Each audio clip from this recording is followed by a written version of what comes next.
இயேசுவில் அன்பார்ந்தவர்களே, பொதுவாகவே எல்லோரிடத்திலும் பள்ளிகளிலே மாணவர்களிடத்திலே ஒரு கேள்வி எழுப்புவார்கள். உலக அதிசயம் எத்தனை அப்படின்னா 7 எல்லோரும் சொல்லுவார்கள்.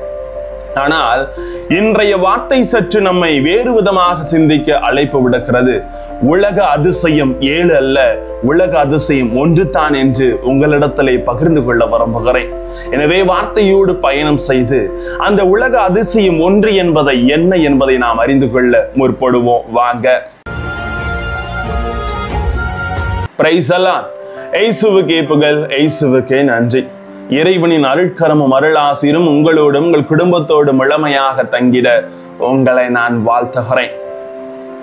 அன்புக்கு இனியவர்களே, உலக அதிசயம் 7 அல்லது 1 அப்படின்னு ஒரு தலைப்பை கொடுத்தால் என்னை பொறுத்தவரையில் உலக அதிசயம் 1 தான். உலகத்தில் எத்தனையோ அதிசயங்கள் இருந்தாலும் அன்பு ஒன்று தான் மேலான அதிசயம் என்பதை இன்று நீங்களும் நானும் அறிந்து கொள்ள வேண்டும் என்பது தான் கடவுளின் ஆணித்தரமான ஒரு உண்மையை இன்று அவர் சொல்லித்தர விரும்புகிறார். யோவான் தன்னுடைய முதல் திருமுகத்தில் அன்பின் பல பரிமாணங்களை எடுத்து சொல்லிக் கொண்டே வருகிறார். இன்றைய முதல் வாசகத்தில் ஒருவர் மற்றவரிடத்தில் அன்பு செலுத்துவோர் கடவுளோடு இணைந்திருக்கிறார். அப்படிப்பட்டவரிடத்தில் கடவுளுடைய அன்பு நிறைவாக தங்கும் என்று அவர் அழகாக சொல்லுகிறார். அன்பு என்பது ஒரு சாதாரண வார்த்தை கிடையாது, அது செயல் என்பது இங்கு ஆணித்தரமாக சொல்லப்படுகிறது. அத்தகைய அன்பினை நம்முடைய உள்ளத்தில் கொண்டு அதனை வாழ்வாக்குகிற பொழுது அன்பின் வடிவமாக அன்பாக இருக்கிற இறைவன் நம்மோடு இணைந்திருக்கிறார்.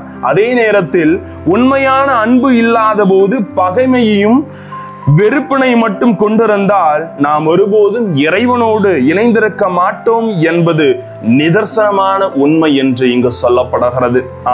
யோவான் 14ஆம் அதிகாரம் 23ஆம் வசனம் தெளிவாக சொல்லுகிறது, என் மீது அன்பு கொண்டுள்ளவர் நான் சொல்வதை கடைபிடிப்பார், என் தந்தையும் அவர் மீது அன்பு கொள்வார், நாங்கள் அவரிடம் வந்து அவருடன் குடிகொள்வோம் என்று கடவுள் சொல்லுகிறார்.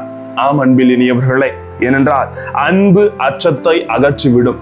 இப்படி இன்றைய முதல் வாசகத்தில் அன்பினை, இந்த அதிசயமான அன்பனை சொல்லுகிற இறைவன் நற்செய்தியிலே சற்று ஆழமாக சிந்திக்கிற பொழுது அன்பு அச்சத்தை அகற்றி விடுகிறது என்று சொல்லப்படுகிறது. பயத்தில் மூழ்கி இருந்த சீடர்கள் சென்று ஓய்வெடுங்கள் என்று சொல்லிவிட்டு அவர் தனிமையான இடத்திலே ஜெபம் செய்துவிட்டு படகு நெடுந்தூரம் சென்று விட்டதால் கடல் மீது நடந்து வருகிறார். இதை கண்டதும் பேய் என்று அலறுகிறார்கள், பயத்திலே நடுங்குகிறார்கள். அஞ்சாதீர்கள், துணிவோடு இருங்கள், நான் தான் என்று ஆண்டவர் சொல்லுகிறார். அவர்களது அச்சத்தை அகற்றி நம்பிக்கையின் பயணிக்க அவர் தூண்டுகின்றார்.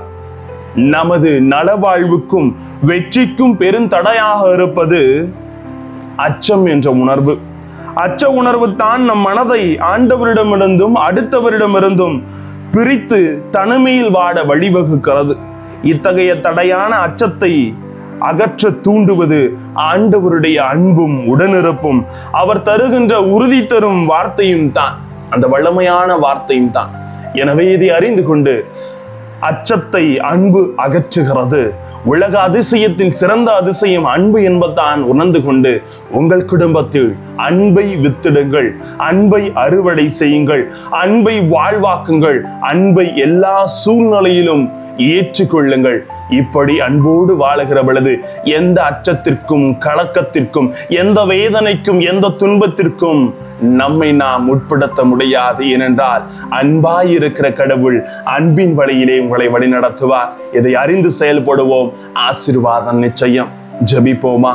அன்பு இறைவா, வாழ்வில் பல துன்ப வேளைகளில் அச்சத்திலே மூழ்கி நாங்கள் உமது அதிசயமான அன்பை உணராத நேரத்தில் வார்த்தையை வாசிக்கின்ற பொழுது அந்த அதிசயமான அன்பை உணர்ந்து ஒருவர் மற்றவரோடு அன்பு செய்து ஏற்றுக்கொண்டு வாழ எங்களோடு தங்கும் ஆண்டவரை. Praise the Lord.